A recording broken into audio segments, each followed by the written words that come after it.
All right. So we're on page 17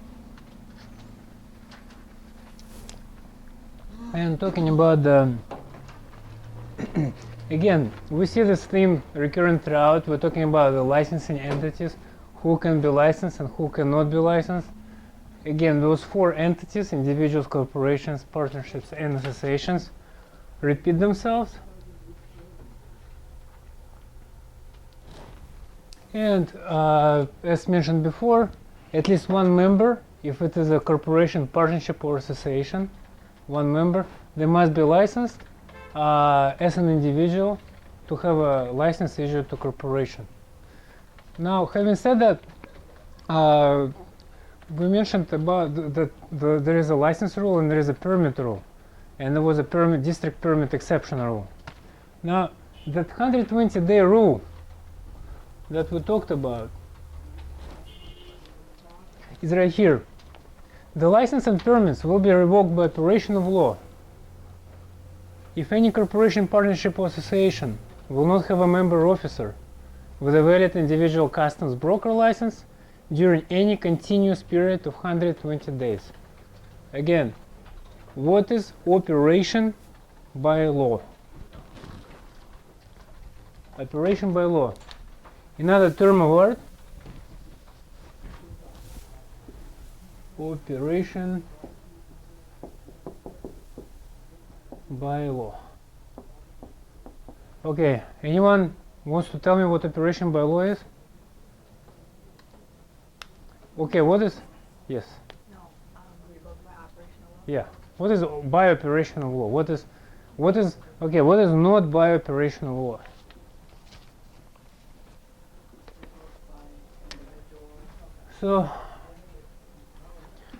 So whenever something is taken away from you or revoked from you, it can be done on individual basis. So let's say there was an action by the assistant commissioner, right? Let's say he found that you committed some kind of crime or fraud, and he made the determination to take the license away from you, to revoke it or suspend it. Okay, that's that's customs initiative. He took it on his own initiative, and he made an administrative determination that you cannot hold a license. All right. Now, by operation of law, whenever you see that phrase, it means that you are not needed to be licensed. I mean, you are not needed to take any action from the administrative point of view, but you just need to sit and wait, and 128 days goes by and it's gone. For example, hopefully everyone filed their taxes, right, before, at least once in their life. Usually the deadline is what? April 16th, sometimes April 15th. I think it was moved a couple of times based on some kind of weather or other related events. So what does it mean? That means that if you don't file your license, if you don't file your taxes by that day, that means that you are pretty much have committed some kind of violation, okay, from the perspective of IRS, Internal Revenue Service. Well, same thing here, same concept. If you haven't done anything, then you automatically lose your license. You don't need to do anything. But 120 days goes by, 121st day, you have to close down your business as far as customs business is concerned. This is what it means by operational law. So that's why, and there is nothing that's necessary. Remember, I mentioned that you need to notify customs port director immediately if officer who holds the license, pursuant to which corporation holds the license, is no longer with the company or with a business entity. Well, that's in addition to. So the port director is aware. Here, if you don't do anything, you need to do nothing absolutely at all. 120 days go by, you lose the license. Keep in mind that it must be continuous period of 120 days. So let's say you hire someone on the 60th day, day number 60. Okay, you hired an officer, and then on day 90 after 1 month of working, he quit. You decided that he's not a good fit. That's not continuous period, so you start again, okay? Start from square one, 120 days. So then you think about this way. You can hire someone for 1 day to break the continuity, just to start 120 days again. So if you have one person employed for 1 day, on 119th day, each 119th day, you can get away with. What happened if they hire the same guy after 120 days? And There is another problem. Yes. So there is another place. area. They will not test you on that person being coming back, okay? But what customs examiners will ask you is that they will interject and they will break the continuity. And what they will test you on is they give you a bunch of days and they say on which day that company has its license revoked. If they're very nice to you, they can say by operation of law, giving you the hint. But that may not be necessarily the case. What you will figure out, what you're looking for is you're looking for continuity, when that continuity was broken, so you can start your 120-day calculation again. All right. So this is the most important takeaway: 120 days and continuous, and by operation of law. Okay, this was a license rule. There is another rule called the permit rule. Okay, and the permit rule has a 180-day period. So don't confuse it with the license rule. Remember, the license you need to have before you can apply for the permit. The permit you must have if you're conducting a business within each individual port. There are two types of permit: national permit and a district permit. Okay, and in this case, we have one customs broker, like in New York, can operate more than one port districts, like Boston. We're talking about district permits here. New York customs broker is required to employ one licensed customs broker. Now, unless, of course, there is an exception to an exception, right?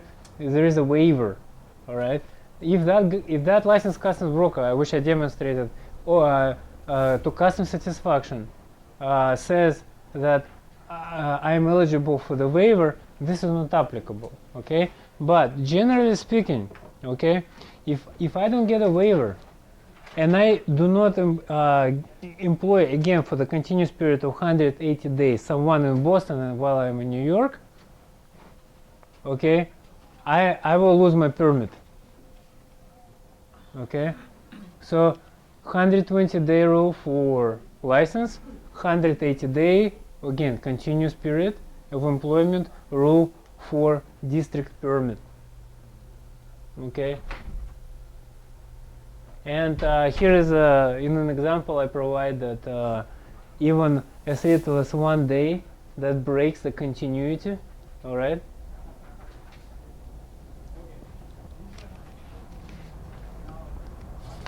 Next, change in ownership. Okay. So by ownership, of course, we're not talking about the individual broker. I cannot change the ownership of myself, but we're talking about the legal entities such as corporation, association, and partnerships. Okay, and it is not publicly traded, not on a stock exchange. We must notify assistant commissioner immediately and in writing. Okay, and the change in ownership is defined the change in let's say you have stocks. Okay. 5% of your stocks changes hands. That's change of ownership, okay? That means that assistant commissioner. So keep in mind. You may be asked, who needs to be notified? Port director? No, it must be assistant commissioner. And how soon? Immediately, and verbally in writing, okay? And 5%. Now why does this refer to the publicly traded companies, not apply to the public traded companies? Probably because if you have that type of change in publicly traded company, you are subject to SEC, Security and Exchange Commission rules, which which is more rigorous process, and therefore renders it unnecessary because this type of information is publicly known.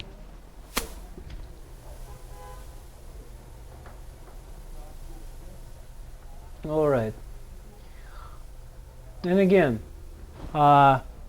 customs can investigate and issue suspension or revocation proceeding if investigation covers information that would serve as a base for denial of broker to the new principal. So let's say the bad, disreputable person acquires that new stock. Okay, he becomes an owner. 5% means he can. It is possible that he can choose persons to his board of directors. Okay, and board of directors are other people who manage the company and can influence adversely the business of corporation, can reduce the due diligence, can reduce compliance. So these are the type of things that customs want to reserve for its own decision making. Therefore, by this rule, they interject the discretion that they can exercise as far as to revoke or suspend the license. All right. So going to from page 18 to page 19. All right.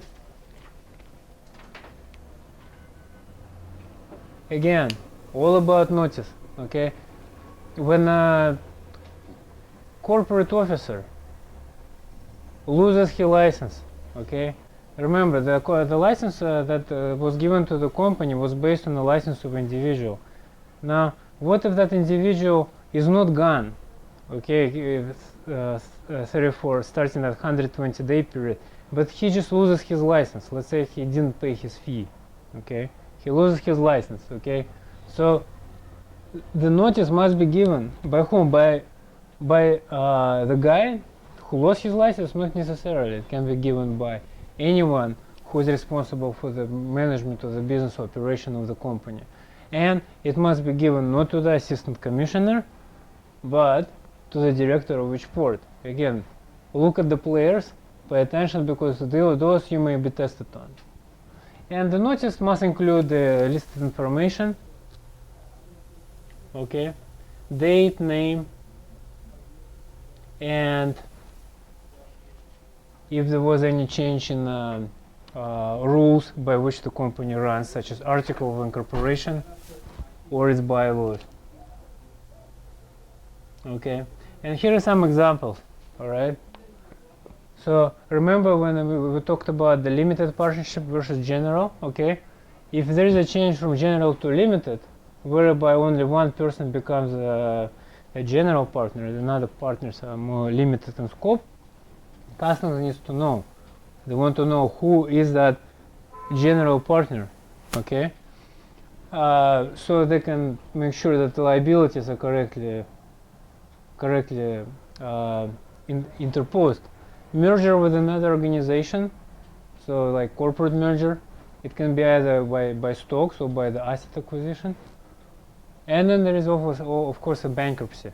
Okay, because bankruptcy, it can be Chapter 7. Well, Chapter 7 is for individuals. Chapter 11 is for companies. Chapter 13, where you can debtor organization, again for individuals. So there is all types of bankruptcy proceeding, but notwithstanding which type, this is a relevant change triggering notice requirement. Okay, well, we already talked about fictitious names, right? Well, fictitious names are names which you imagine, for which you create and which you operate one. Example, Yuri, the broker one, the one broker, or something like that. Well, before I can start using this, I need to get approval, and I cannot get approval from the port director, but I have to seek the approval from the customs headquarters. Okay, and only if they say yes, this is good, you can use it, you can go ahead and do it. What are they looking for, and why are they regulating this? Perhaps it may be helpful to establish that to understand that the men of commerce, they puffer a lot, right? They say, well, this is the best chicken in the world, okay, or this is the number one, okay. And I think what customs, by making sure that headquarters is controlling this, they're making sure that abuses like that do not take place, because bystanders and people who seek to engage customs brokers, they can be misled by the name that they're in fact the best customs brokers in the world, which can be DBA, Yuri, the best customs broker in the world. I don't think that if I apply, I will get approval for that. It's just too much puffery, okay, and can be too misleading. If a licensed customs broker receives customs approval, he must still or she must still affix his own name. I apologize for the sex bias here. It can apply to his or her. One thing I didn't mention is the customs regulations, they're written with the sex bias. They, instead of she, they use he all the time, okay? But please understand that it applies equally to the women as well as men, with the exception of one point that is pertinent to issuance of the bond. And I don't think that clause is that regulation is really constitutional anymore. Basically, what it says is women cannot sign particular documents if the state law says that women cannot sign. I think we progress far enough to make sure that many women have equal rights as opposed to men, but regulations, they remain the same. So I don't think any states have that to this day, have that type of restriction. So let's say you're the best customs broker in the world, okay? Let's say customs says, okay, you can use that, okay? For whatever reason, they say, okay. I still must say I'm Yuri. Yuri, DBA, so does business as DBA. That's a common name as DBA. Yuri does business as the best customs broker in the world. So whenever I sign a check, whenever I sign a document, whenever I make an agreement, I must always use my name and the best customs broker in the world name, or the other fictitious name that I make up, which makes me feel good. Okay, has been tested on the exam. Okay, moving on to page 20. Permanent termination of the brokerage of business. All right, winding down. Okay, so you want to retire, you want to close it, you want to start your own chess club, and you just don't have time for customs brokerage business anymore. This is a procedure, 1.11.30, that says what must you do to do this. Okay, of course a written notification is required that you're closing down your shop. Okay, where you have a permit. Okay, and of course it's not as easy, because there are certainly continuing legal obligations that you must have before you can close down. One of the things that we will discuss in our next class is that there are certain record-keeping requirements. Generally, for many records, there is a 5-year record-keeping rule requirement. You must, from the day you create the record, okay, and submit it to customs, you have 5 years, okay, to keep it. You cannot throw it away. So you close the business down.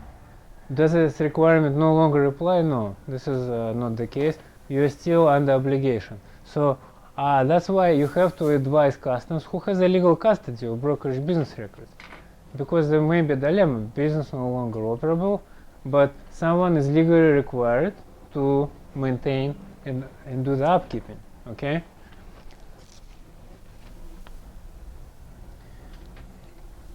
And again, this notice applies to if you are doing it as an individual, as a sole proprietor, you have to do it as an individual. For partnership, okay, each member who holds a license, okay, And even in the case of limited partnership, I suppose, if you have a limited member who is a license holder, I believe that requirement would apply to him too. And for association and corporation, an officer who holds individual broker license, and what that implies is the officer based on whose license a corporate license was obtained. Due diligence, section 111.29. Okay, this is more, this relates to the payment, okay?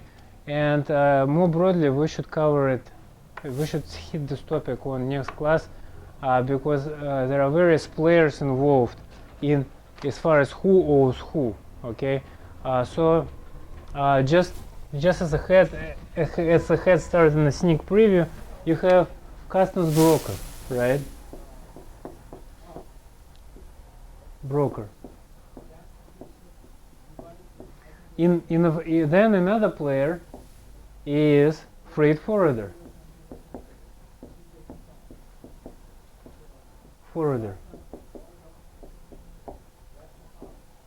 Another player is co-signee.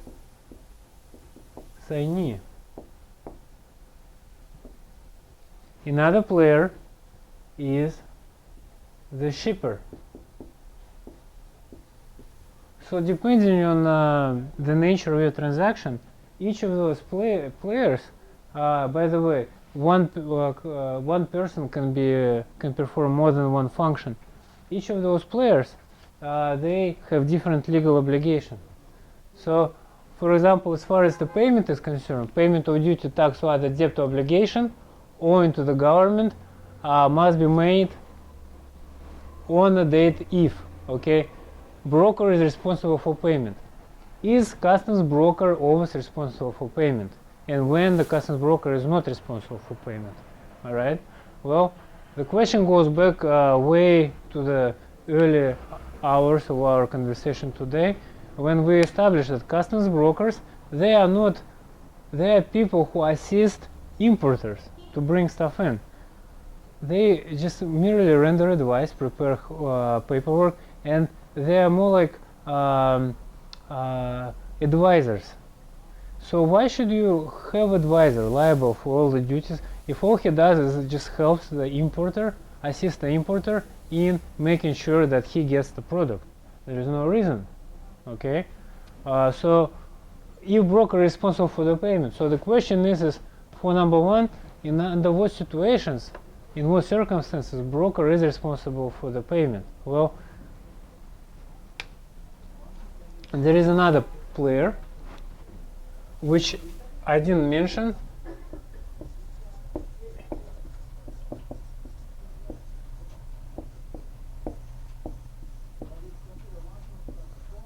and that's this guy, importer of record.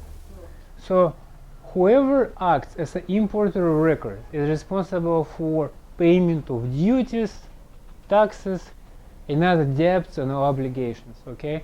So the question is, who can be the importer of record? And I have seen freight forwarders being importers of record.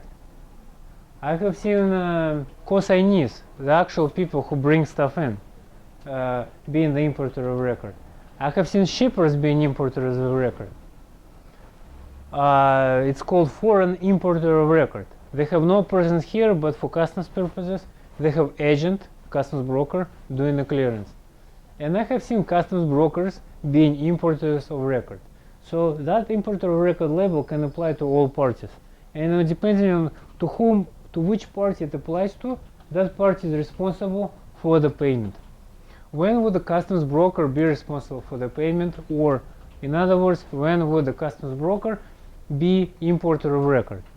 Well, whenever it is agreed between the parties to have the customs broker act as an importer of record. It is not advisable, but it is feasible. For example, besides importer of record entails that you have to file certain paperwork. For example, you have to file give notice to customs that you plan to engage to import, I believe 5512 or 56 or something. It's in part 24 of part 24 of 19 CFR. That requirement is listed. Then you also have to file a surety. Surety meaning insurance company. Broker may already have insurance company for that, unless of course you're doing informal. So those procedural requirements for the quick shipments may be too burdensome. So the brokers and the broker, they also, although the act of advisors, they run a business. To run a business means that you have to have revenue exceeding your expenses, and to maximize your revenue, one of the ways is say, okay, I'll be the importer of record, I'll become liable for the payments of all this stuff, but my fees for your service will be much higher. Okay, do you want to do that? And if it is agreement between the parties, there is nothing wrong with this. Okay, because if the importer of record becomes customs broker, then the consignee becomes what is termed nominal.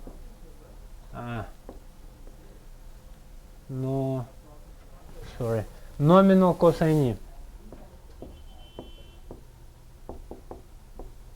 And nominal usually means in name only. In name only meaning that that's the person who gets the shipment, but who is not legally responsible for all the hurdles and impediments and responsibilities that attach to the shipment, such as duty, tax, and other debts. Okay, and so payments of duty, tax, and other debt must be made on or before the date of the payment is due. So on the day the payment is due, and we'll talk about that when we cover entry. If broker is responsible for payment, broker has received payment from the client. So if importer of record is consignee, which is usually, you see the trend you see is for these people, the consignees, the person who import the stuff, who hold the title of the goods. If it is them who are the importers of record, and the broker is merely advising and assisting them, then they cannot pay the government because they are not legally responsible for them unless they receive money from consignees. And because they haven't received them, how can they pay? They are not responsible. All they do is fill out the paperwork and advising the clients how to do this. So it will not be fair to hold brokers, to punish brokers who are doing something for which the consignee, the importer of record, made a mistake on, such as not being diligent and paying monies. So only broker is responsible, okay, and he received payment, okay. So the broker may be responsible, but what if he didn't receive payment from a client? Okay, he cannot pay that. Okay, so those are the factors that you need to keep in mind. And again, we will cover this in more details in our next class. What we will cover today, later on, is there is a provision, and it's been tested on. Let's say broker received payment from a client. How many days he has to do? He has in order to pay that the customs. Okay, so he received the money is late, but he received them. Okay, there is a time limitation, which we shall see. I believe it's 5 days. Oh yeah, it's right next here. Delay payments by the client. So importer may delay payments for customs duty and fees. Okay. Payments received by the broker from a client after the due date must be transmitted to the government, customs, within 5 working days from the receipt by the broker. So if the payment must be made but it's late, and when the payment is received late, a customs broker has 5 working days, 5 business days. So weekends do not count. Probably because banks are not open and we rely on banking system, and it wouldn't be fair to hold a broker responsible for the system which is based on institutions which are closed on weekends, right? In addition, there are some mandatory requirements. There are some mandatory requirements that are required by the customs broker to be given to their clients, which include the written statement, okay? The written statement to a client must be in form of accounting, okay? And written statement must provide those 3 points, okay? And all this, this rule is made sure that there are no abuses from the customs broker by the client. No, I'm sorry, the other way around. There are no abuses by customs broker to clients, okay? And take a notice on the written statement, the 16 calendar days, okay? Not working days, but the calendar days. And here is my little example that I interpose that depicts this rule, okay? So Michael Bloomberg hired Barack Obama, who is a broker, to provide customs services related to imports of new subway trains to New York City, okay? Bloomberg paid a check to customs broker, $100,000. After Bloomberg cleared trains through customs and paid them $90,000, which is $10,000 less for all the liabilities, okay? Obama still had $10,000, okay? So Obama, who is a broker, required to notify Bloomberg in writing within 60 calendar days that he has $10,000 in excess funds, okay? So there is that notice requirement, and this notice requirement simply means that if you have monies that are left of extra, you are required to notify client in writing that you have those funds. In addition to accounting statement, there is also a different notification that you have to do, okay? It must be it must be done annually, okay? And usually the way I've seen it is, we will cover this later, that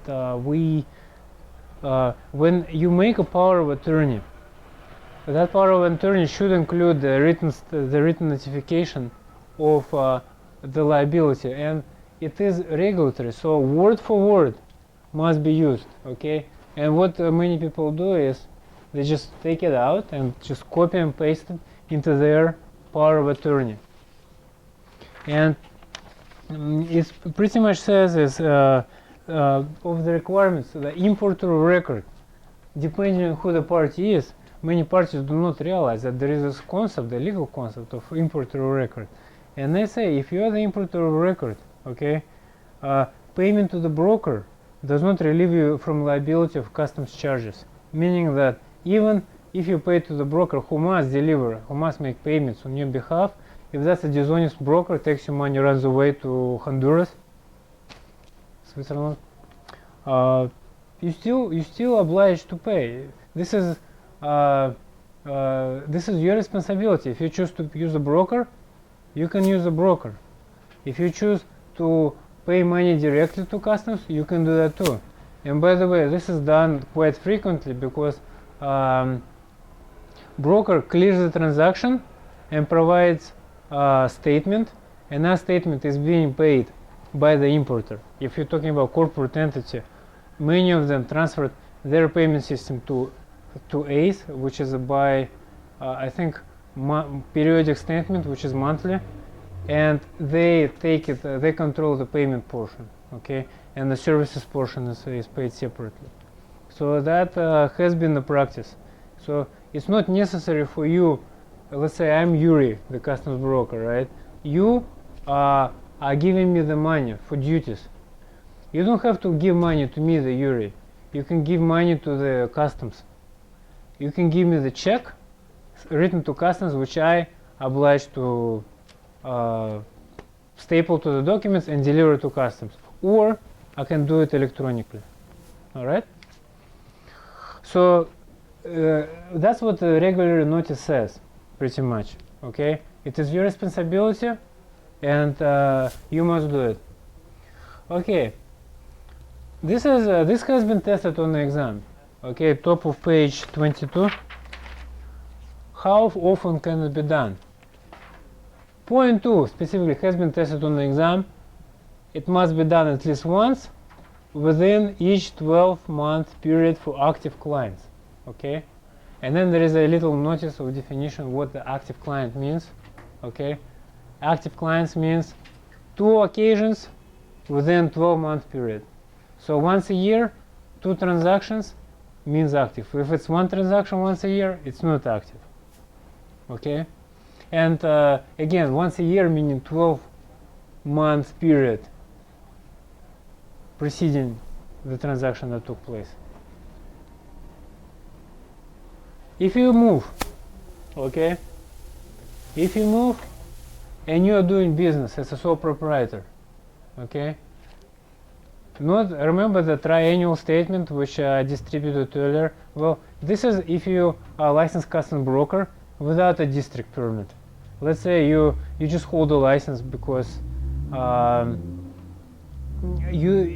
you don't need a permit because you are working for the freight forwarder who already has a permit.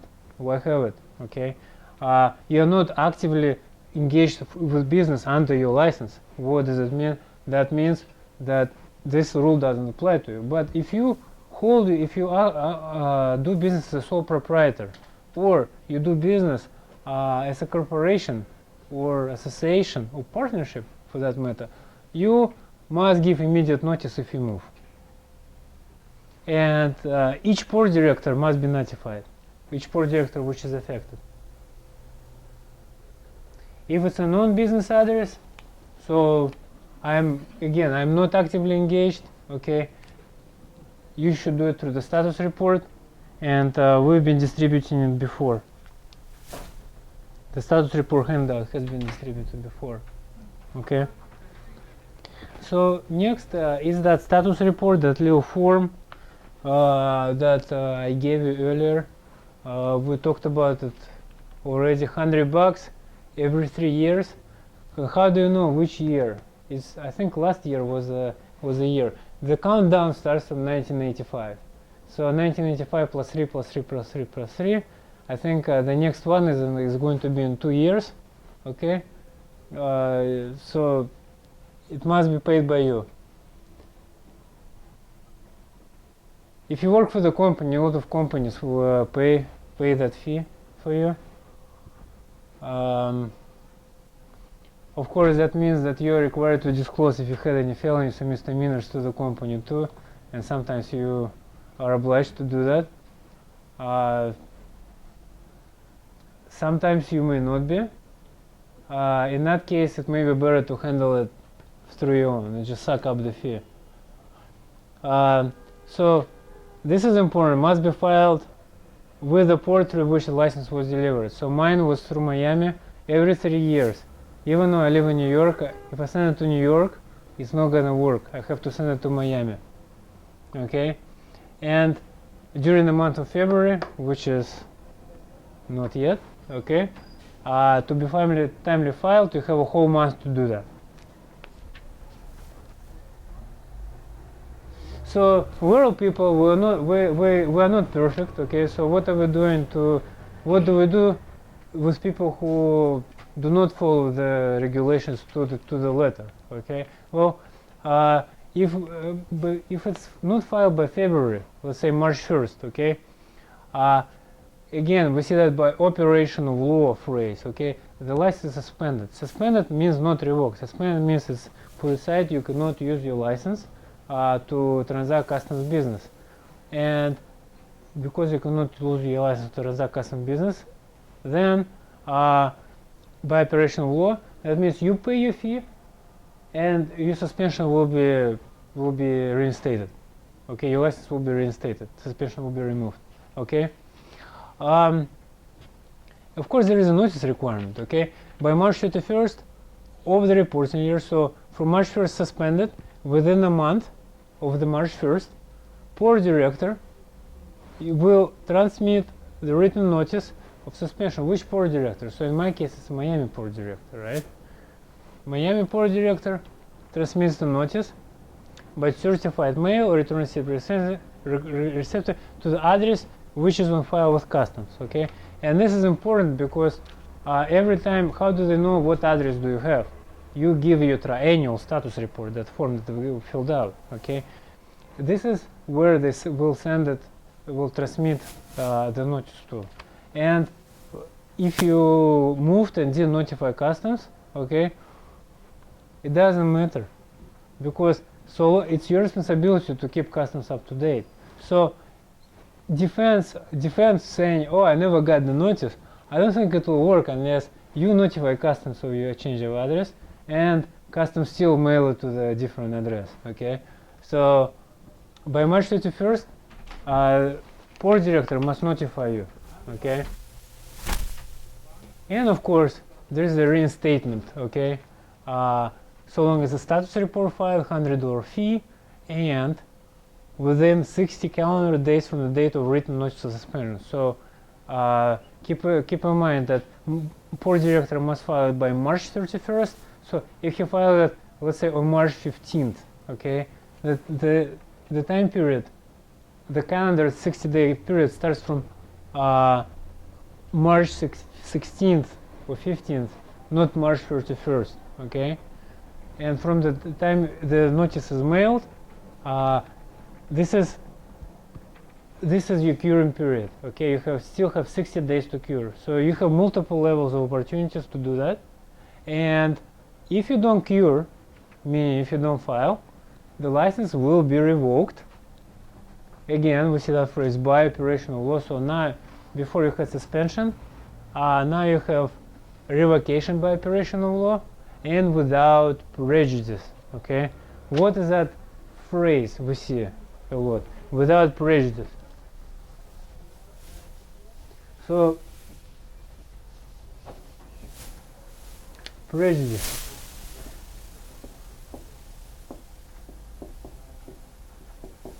So prejudice is another term. Usually when prejudice is used, it means that if your license is revoked with prejudice, that means to get it reinstated, you have to meet higher or more stringent qualification criteria if you are eligible at all. Without prejudice means it's simple, it's ministerial. You just didn't conform to the particular filing. It is not as serious.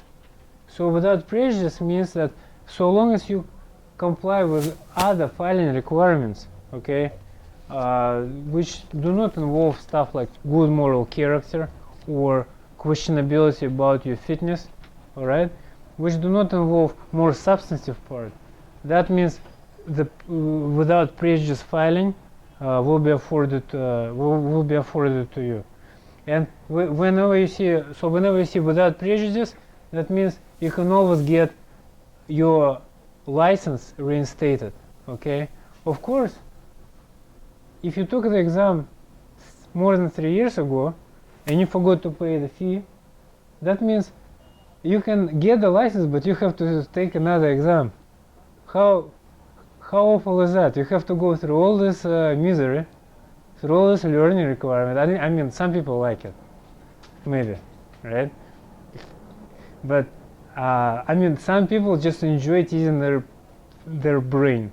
There is annual competition going on, I think, in Britain, where people memorize the deck of cards. So more deck of cards they can memorize, and each card they have to say the way it goes is the examiner says card number 20 on deck number 5, and he says queens of diamonds, and if he passes it, they move on. Okay, so more people can memorize the card, and they like this. They really enjoy doing this. Okay, so if there are people like that, then there must be people who enjoy doing this. But most of the people don't, and because they don't, most of the people try to make sure they file. personally, I made to put a reminder in my calendar so it pops up every time, every 3 years it pops up. Alright. And of course, notice of revocation will be published in Customs Bulletin, and your name will be available for everyone to see. I think it's also published in the Federal Register. Customs Bulletin is accessible online. There is a section in Customs Brokers, not the Customs Brokers, but Trade section within the cbp.gov. And within the cbp.gov trade section will be Customs Bulletin. If you're interested, I'll send you the link. But it's basically the compilation of administrative changes and compilation of opinions from the judges, such as Court of International Trade and Court of Appeals for the Federal Circuit. All right. Next, let's dive into the conflict of interest. All right. Conflict of interest, former government employees. Okay, so let's say you used to work for customs, you've done your 25 years service and you can retire with pension. What do you do now? 25 years, let's say you started if you were like I don't know, 25, so you are 50, you are still relatively young. What do? You may want to do some customs brokerage, especially in light of the experience you have. So, but given the situation, given your position, it may be problematic. So customs felt like there needs to be some kind of restrictions, there need to be some kind of rules given to make sure that the person who was formerly employed by the government is no longer uses his the special position and special knowledge that he had to the advantage or to the unfair advantage as opposed to the other licensed customs broker. All right. So here's the first one. If you retire or if you quit, you can become a licensed customs broker. Okay.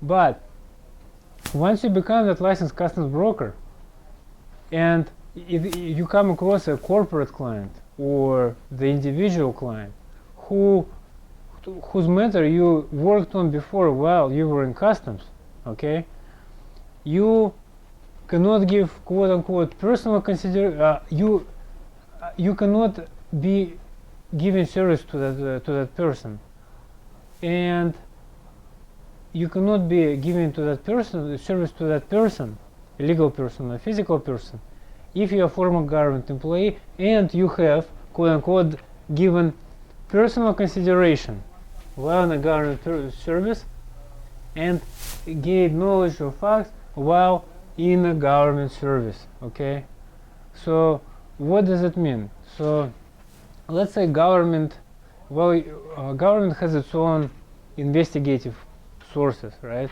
And let's say you worked in the fines and penalties division, and you came across information